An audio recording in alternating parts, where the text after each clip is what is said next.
Good morning! Ito kami in Carriedo at magko-commute lang kami. Ayan. Dito pa kami sa Buada with my mom. Let's go! Ayan. Sumakay muna kami ng MRT papunta ng TAF. At ayan, papunta na din kami dito sa LRT para sumakay naman papuntang Carriedo. Naantok na siya. Papunta pa lang kami.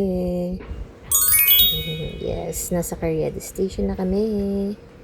At nagsisimba muna kami dyan. Pero bago yan, nagutom yung maliit na bata. At maaga kami umalis talaga para maaga rin kaming uuwi.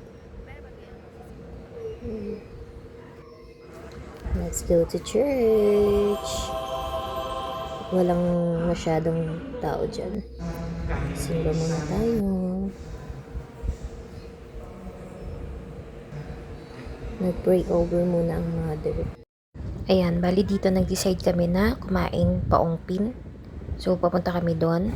At nagtanong ako kay Manong kung saan masarap kumain. Kaso, wala siya masyadong alam ba't ganon. So, anyway, ayan, nandito na tayo sa Chinatown.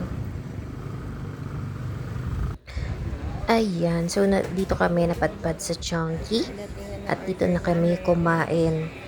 So, ito yung mga order namin. Chicken, tapos soup nila, tapos kikiam, and yung parang fried something. Ayan, ng mother, pa post. Oh, yeah. Ayan, at itong Shanghai napakasarap. Ayan. So, nag-taste test muna ako dyan kung masarap ang rice, and okay naman siya. Siguro kung i-rate ko ang kinain namin dito, nasa 7 out of 10. Pero itong kikiam, masarap to. Nasa 8 ka sa akin. Ayan. Tapos mag-guess the bill kami dyan. Ang sa mama ko is 1,000 plus. Akin 1,200. At dun sa partner ko is 1,500 daw. So, guess the bill. At ito siya. 1,100 lang. Ayan. So, nagpunta naman kami dito para matikman yung Milky Buchi. Ayan. 80 pesos yan. Madami siya ha. At masarap. So, i-rate ko yan ng 8 out of 10. Sobrang milky niya. Babalikan. Tapos, nag-try din kami nitong sugar cane juice at hindi ko siya nagustuhan. Sorry. Kasi masyadong matamis siya sa akin.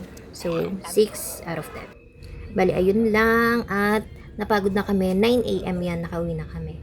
Diba? Yun lang. Bye!